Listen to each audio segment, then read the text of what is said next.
Bienvenue sur Leadershift, le podcast qui fait bouger votre leadership. Bonjour, c'est Vincent, bienvenue dans un nouvel épisode de Leadershift. Cette semaine, je vais me contredire. Cette semaine, pourquoi les bonus ne motivent pas toujours ?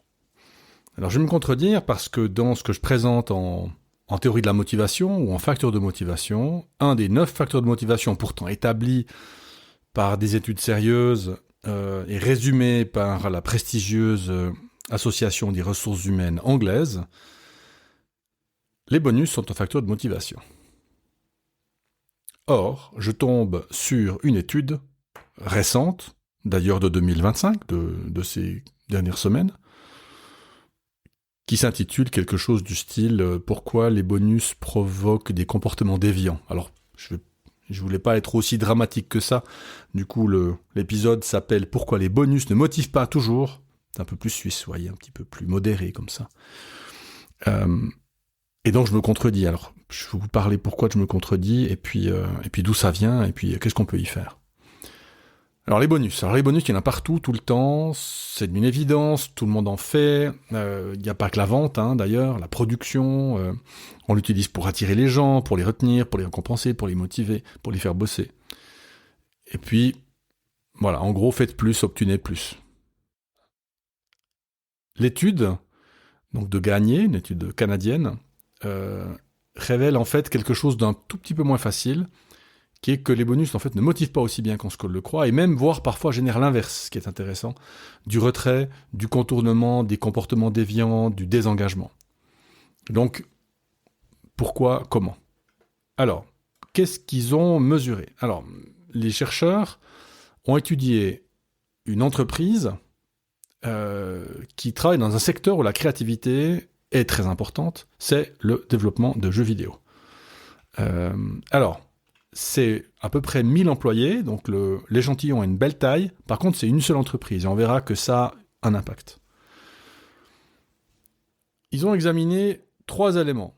Comment les bonus affectent la motivation intrinsèque, donc le plaisir de créer, le sens du travail, etc.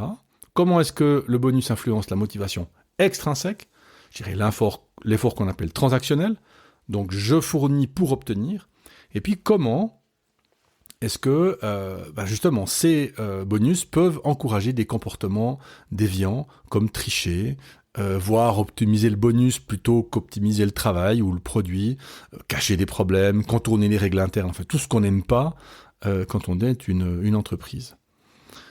Je vous livre la conclusion traduite de l'anglais. Dans l'ensemble, nous n'avons pas trouvé de preuves très solides pour étayer les prédictions de la théorie de l'expectative, note de moi la théorie de Vroom, dont vous avez peut-être entendu parler, ou de la SDT, voir ci-dessous, concernant les effets de la rémunération au rendement sur la motivation au travail. Bien que les développeurs aient reçu des primes substantielles et significatives basées sur les performances du jeu sur lequel ils travaillaient, bien que l'entreprise utilisait pour motiver des performances futures et augmenter ses profits, la motivation au travail des développeurs n'a pas été très influencée par le système de primes. Celui-ci n'a que faiblement réduit leur démotivation et de manière surprenante leur régulation externe matérielle, tout en augmentant leur motivation intrinsèque. Donc, il y a quelques effets, mais ils sont très faibles et de loin pas aussi clairs que les bonus provoquent la motivation qui provoque du bon boulot. Donc la conclusion, elle est claire, les bonus ne fonctionnent pas aussi bien que prévu et peuvent même être négatifs. Alors, pourquoi ? Une des clés se trouve dans ce qu'on appelle la Self-Determination Theory, la SDT de Deci et Ryan, qui est ma théorie motivationnelle au travail favorite, mais qui est aussi une théorie fondamentale en psychologie de la motivation. Donc je vous l'explique brièvement. Selon la SDT, il y a 3 besoins psychologiques fondamentaux qui soutiennent la motivation. Le premier, c'est l'autonomie. Donc je choisis comment je fais mon travail. Ou le degré de contrôle. Je contrôle comment je fais mon travail. Deuxième besoin psychologique de base, la compétence. Je me sens capable, je me sens progresser. Je maîtrise ce que je fais. Et puis le troisième, alors en anglais c'est connectedness. Alors en français, relation, c'est un peu pourri, mais j'ai pas mieux. Je suis capable d'être relié à d'autres. Je fais partie d'un collectif qui compte pour moi, qui m'aide dans mon travail. 3 aspects donc, autonomie, compétence, relation. Quand des bonus sont strictement conditionnels, on voit déjà qu'il y a un si alors. Hein. Si tu fais ça, alors tu as ça. Et le problème, c'est que ça réduit l'autonomie, puisque l'autonomie, c'est je choisis comment je fais mon travail. Là, on vient de dire, non, tu choisis rien du tout. C'est, si tu fais ça, alors tu auras un bonus. Donc, les bonus peuvent réduire l'autonomie. Parce que la tâche cesse d'être choisie, puis devient une obligation un peu déguisée. Et ça, c'est surtout le cas si le bonus concerne le comportement plutôt que le résultat. Parce que si ça concerne le résultat, à la limite, vous pourriez me dire, bon, ben, si je dois grimper telle montagne, puis qu'on me dit pas comment, à la limite, je peux choisir de prendre la voiture, le vélo électrique ou que sais-je, j'ai le choix du moyen au moins. Mais si le comportement donne le bonus, alors là, c'est problématique. Parce que par exemple, quelqu'un qui a des problèmes de politesse au travail, à qui on dit, ben, je veux que tu dises bonjour tous les jours, et tu auras un bonus si tu dis bonjour tous les jours, typiquement, ça va pas fonctionner en fait. Ça va réduire leur autonomie et donc leur motivation. Et donc ça pose la grande question de peut-on vraiment mettre un objectif par exemple pour motiver une personne à changer de comportement ?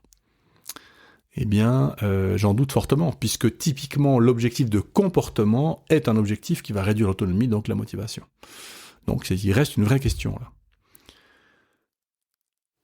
Donc, le bonus peut réduire le besoin d'autonomie, il peut aussi réduire le besoin de l'apprentissage et de la performance, ce qu'on appelait avant compétence. Donc, au lieu de chercher à faire bien, à faire juste, on cherche à faire optimiser bonus. Donc, on joue la partition, ou bien on évite les risques, on limite l'innovation, on fait juste son petit travail, etc. Et donc, encore pire, si le bonus dépend pas de mon travail, mais par exemple de mon poste, ou du type de travail que je fais.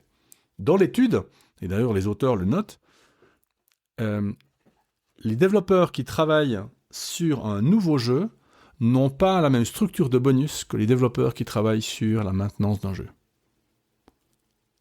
Alors vous voyez que c'est un énorme problème, parce que si ça n'est pas pris en compte dans le calcul du bonus, ça veut dire que quelqu'un qui est assigné au développement ou à la maintenance de jeu ne contrôle absolument pas son futur. On réduit l'autonomie, en plus de réduire déjà l'apprentissage et la performance, comme on l'a dit. Donc faire extrêmement attention à ça. Et puis, troisième besoin, le collectif, la relation devient transactionnelle. Ça veut dire que, tant que vis-à-vis de l'entreprise, c'est tant que tu fais, je fais, au-delà, je fais rien. Et puis alors les collègues, eux, c'est pas forcément le cas, je vais pas forcément les aider ou prendre du temps pour les aider, surtout s'il n'y a pas de composante collective dans le fameux bonus.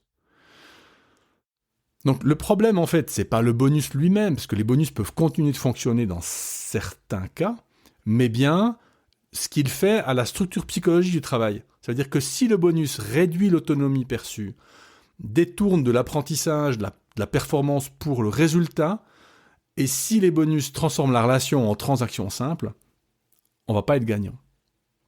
Donc ce qui est sûr, c'est que si on s'attend à de la motivation parce qu'on met des bonus en place, on va se tromper. Et donc, pire encore, quand le bonus produit du comportement déviant, eh bien, les auteurs le montrent assez bien. Quand un bonus cible quelque chose de très étroit, donc quelque chose de très limité, un type de produit, un type de, par exemple, on va limiter tel type de bug dans telle partie de logiciel, etc. Alors, tout ce qui n'est pas bonusé, on vire, même si ça peut paraître essentiel. On va cacher les erreurs, on va contourner les règles, enfin, on va avoir tous ces comportements qui sont extrêmement délétères à terme. Donc en fait, ce qu'on fait avec ce genre de bonus, c'est qu'on optimise le bonus lui-même, mais pas la mission ou le travail. Alors, qu'est-ce qu'on fait du coup avec les bonus ? Alors, les auteurs donnent une réponse. Je cite. « Les organisations doivent prêter attention à la mesure dans laquelle les employés peuvent contrôler leur performance, celle de leur équipe et celle de l'entreprise. » Si, dans l'entreprise, votre structure de bonus, c'est un tiers individu, un tiers équipe, un tiers entreprise, c'est assez équilibré. D'accord ? Et donc, on va dire, moi, je travaille à la réception. Alors, ma performance à moi, je peux la contrôler, mais Si mon équipe, c'est l'équipe RH, c'est souvent le cas, avec laquelle je bosse jamais, et puis que les collègues RH cette année, ils ont mauvaise année, puis elles bossent mal, puis moi, j'ai bien travaillé. Je vais pas recevoir mes 33% de bonus d'équipe. Et puis je suis à la réception, puis donc je vends rien. Et puis du coup, la partie bonus d'entreprise, j'y pas accès en fait. Dans le sens, je ne peux pas la contrôler. J'ai pas l'impression de pouvoir faire grand chose pour pouvoir la changer. Et cette année, l'entreprise va mal. 33% de bonus en moins. Donc j'ai que mes 33% de bonus à moi. Donc, vous voyez que dans ce cas-là, le bonus va pas être une bonne idée et j'aurais tendance à faire le minimum. Puisque de toute façon, virgule. Si maintenant je suis à la vente et qu'on me dit je fais 80% de performance individuelle, 20% de performance d'entreprise. Vous voyez la vente, si c'est l'objectif de chiffre d'affaires, et puis que j'ai une année où une année comme cette année, une année qui est économiquement pas forcément positive pour beaucoup de secteurs industriels, j'ai beau faire un travail extraordinaire, je ne vais pas pouvoir avoir mes 80% de bonus. Donc il faut faire extrêmement attention au poids qu'on met sur chacune des composantes, individuelles, équipe, entreprise. Honnêtement, si le niveau de contrôle est élevé, le bonus peut faire du sens.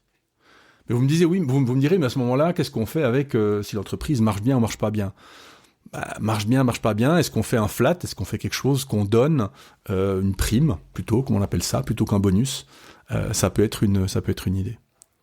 Alors du coup, si vous êtes dirigeante, ou si vous êtes responsable des ressources humaines, il y a 3 questions. C'est, quand je mets un bonus en place, quel comportement réel est-ce qu'il encourage ? Pas celui que j'imagine moi dans ma tête, mais celui que les gens adoptent réellement. C'est qu'est-ce que font vraiment les gens en réaction au bonus ?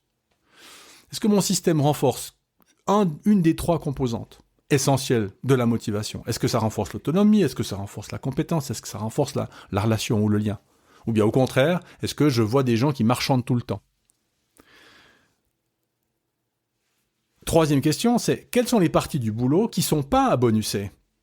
Parce que je vais mettre des bonus sur une partie de l'activité, mais toutes les autres parties qui ne sont pas bonusées, qui c'est qui va en payer le prix quand c'est mal fait ou pas fait ? La sécurité, la qualité, la collaboration, l'apprentissage, le comportement, etc. Enfin, toutes ces choses-là sur lesquelles il n'y a pas de bonus, qu'est-ce qui va leur advenir ? Et donc, pour moi, ça milite vraiment pour des structures de bonus rares, d'intensité relativement faible, et peut-être plutôt d'autres moyens de reconnaître le travail des gens ou de motiver les gens que d'utiliser un bonus. Donc c'est pas que les bonus sont mauvais en soi, mais c'est un outil qui est extrêmement dangereux à motiver et qui, à mon avis, sont tout à fait surévalués et mal compris. Et je pense qu'il vaut mieux retenir que le vrai moteur de la motivation au boulot, c'est pas le bonus, c'est pas la prime, mais c'est plutôt la structure du travail. Donc, comme on l'a vu, la structure en termes d'autonomie, en termes d'apprentissage, de performance, et puis en termes de relations, plutôt que de transactions. Donc voilà, pourquoi les bonus ne motivent pas toujours, et quoi faire avec vos structures de bonus. Je vous souhaite une bonne semaine, et je vous dis à la prochaine. Ciao.